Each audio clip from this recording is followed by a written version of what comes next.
मैं कब्र में जिंदा हो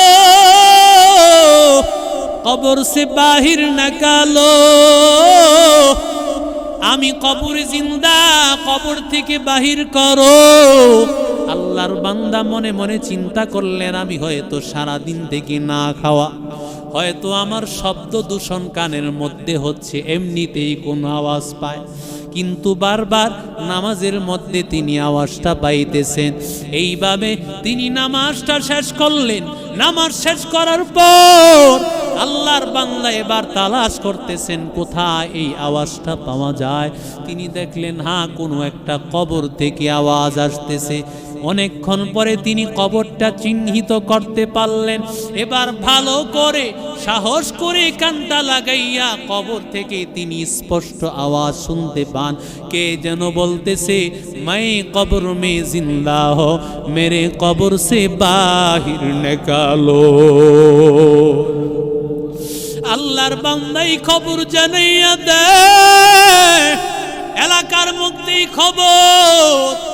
কবরের মধ্যে জিন্দাই সোনাকান্দা কবরের মধ্যে যদি এমন কোন খবর পাওয়া যায়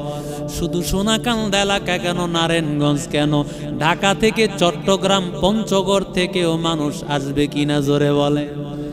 এরে আল্লাহর বান্দারা বিশ্বাস যদি না হয় ঘটনা ওই কবরওয়ালা মুফতি আব্দুর রাজ্জাক সাখরাওয়ী রাহমাতুল্লাহ আলাইহি জিজ্ঞাসা করেন তিনি তার কিতাবে এই ঘটনা উল্লেখ করেছেন এরে আল্লাহর বান্দারা তিনি এই ঘটনা যখন এলাকাবাসীকে শোনাইলেন এলাকাবাসীর কিছু মানুষ সাহস করিয়া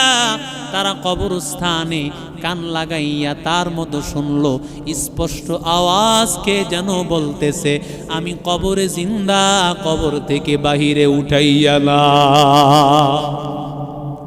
এরে নবীর আশিক উম্মতের দল এবার কবর খনন করার পর কবর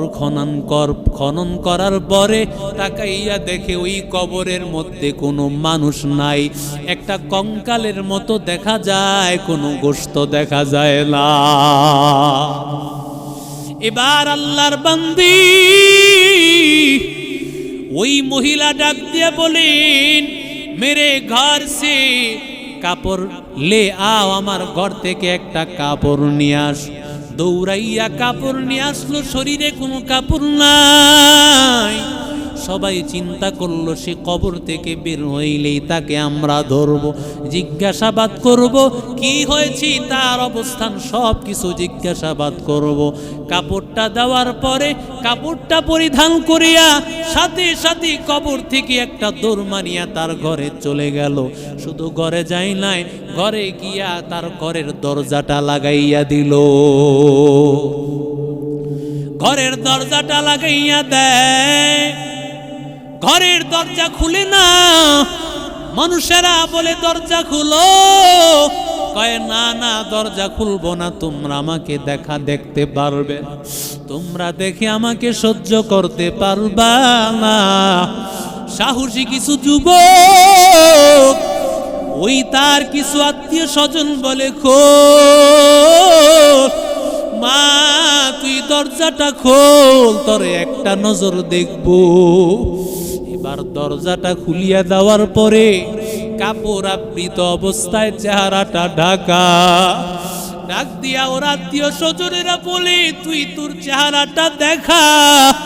কয় আমার চেহারা দেখলে সহ্য করতে পারবা না আল্লাহর বান্দি অনেকক্ষণ আবদার করার পর তার মাথার একটু কাপড়টা খুলিয়ে দেওয়ার পরে দেখে মাথার মধ্যে কোনো গোশত নাই এরে আল্লাহর বান্দারা মাথায় যদি চুল না থাকে তাহলেই তো কেমন দেখা যায় যদি চামড়া না থাকে গোশত শুধু দেখা যায় হাড্ডি দেখা যায় এরে আল্লাহর বান্দারা ভয়ঙ্কর এবার আত্মীয় স্বজনার বলে মা তোর চেহারাটা একটু দেখাইবিলি দেখা এবার মেয়েটা বলে আমার চেহারাটা তোমরা দেখতে পারবা না কয়েকটু দেখাও না চেহারাটা এবার খুলিয়া দেখাইলো চেহারাটা খোলার পর আল্লাহ ভয়ঙ্কর। এই উপরের ঠোঁটটা একেবারে উপরের দিকে উঠিয়া গেছে, নিচের ঠোঁটটা একেবারে থুতনির সাথে মিলে গিয়েছে, একেবারে এদিকের গাল কানের সাথে মিশে গেছে, আরেক দিকের গাল কানের সাথে মিশে গেছে। এরে আল্লাহর বান্দারা, তোর আঙ্গুলগুলি দেখাও, আঙ্গুলগুলো নাই, কিসের মধ্যে যেন থেতলিয়ে ফেলা হয়েছে, কিছুই নাই। কয় মা তোর হালত এমন কেন? এবার মেয়েটা বর্ণনা দেয়, আমি দুনিয়ার জমিনে আমার চুলটাকে আমি শ্যাম্পু করে, আমি দুনিয়ার জমিনে চুলকে স্প্রে করে মানুষকে দেখাইতাম, আমার চুলের মধ্যে চুলের সুগন্ধি লাগাইয়া দুনিয়ার পরপুরুষকে আমি দেখাইছি। আমার আল্লাহ কবরে যাওয়ার পর একটা একটা করে আমার আল্লাহ এমন ভাবে চুল টান দিয়েছে, ওই চুলের সাথে আমার মাথার গোশত সব উঠিয়া গেছে, মাথার কোনো গোশত নাই। আমি আমার এই ঠোঁটের মধ্যে লিপস্টিক লাগাইয়া বাহিরে বের হইতাম, এই জন্য আল্লাহ আমার ঠোঁটের এই হালত করেছে। আমি আমার এই মুখের মধ্যে কত ধরনের প্রসাধনী লাগাইয়া আমি পরপুরুষকে আকর্ষণ করতাম, এই জন্য আমার এই ভয়ঙ্কর হালত। আর আমি আমার আঙ্গুলের মধ্যে আমি নীল পালিশ লাগাইতাম, বিভিন্ন ধরনের মেহেদি লাগাইয়া মানুষকে দেখাইতাম, এই জন্য আঙ্গুলগুলোকে থেতলিয়ে ফেলা হয়েছে। এরে আল্লাহর বান্দা যুবক, ও পর্দার অন্তরালের মা, ভালো করে শুনো, আল্লাহ তাআলার ভয় নিয়ে কবরে যাও, আল্লাহ তাআলাকে ভয় করো, আল্লাহর ভয় নিয়ে কবরে যাও।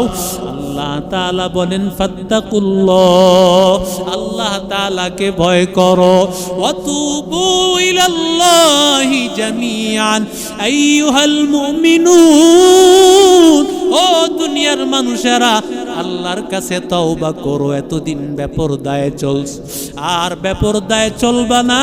কোনো বাহাদুরি নাই, কোনো ধরনের যুক্তি নাই। সূরা নূর, সূরা আহজাব স্পষ্ট করলেই দেখা যায়, পর্দার আয়াতগুলো ব্যাখ্যাও লাগে না, সরাসরি একজন মানুষ কোরআনের তরজমা পড়লেই দেখবে। বাসায় গিয়ে আমার মা বোনদেরকে সূরা নূর খুলে দিবেন। হযরত ওমর বলেন, মহিলাদেরকে সূরা নূর শিক্ষা দাও, কারণ একজন মহিলা যদি সূরা নূর পড়তে পারে, এর বিধানগুলো জানে, ওই মহিলা কোনোদিন বেপরদায় রাস্তাঘাটে বের হবে না।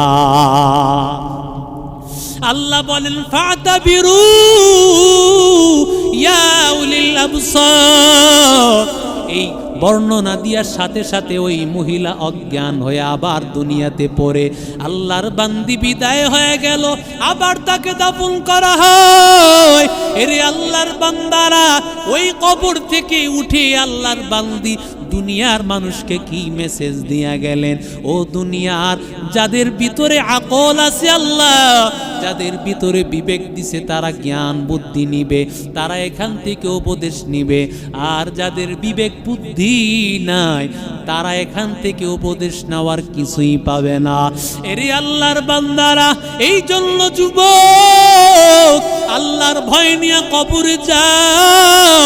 নিজের বোনটাকে পর্দায় চালাও, স্ত্রীকে পর্দায় চালাও, নিজের কন্যাটাকে পর্দায় চালাও। এরে দোস্ত, আল্লাহ তোমাকেও কাঠগড়ায় দাঁড় করাবে, তোমার স্ত্রীকেও আল্লাহ জাহান্নামে দিবে, তোমাকেও জাহান্নামে দিবে, তোমার বোনটাকেও জাহান্নামে দিবে, তোমাকেও জাহান্নামে দিবে, তোমার মেয়েটাকেও জাহান্নামে দিবে, যদি পর্দা না শেখাও, পর্দা অনুযায়ী না চলতে বলো।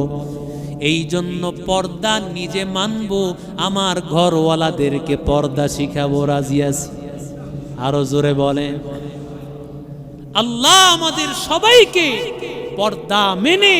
আল্লাহর এই হুকুমটাকে মেনে আল্লাহ তাআলার মুত্তাকি বান্দা হয়ে কবরে যাওয়ার তৌফিক দান করে। ওয়া আখির দাওয়ানা আনিল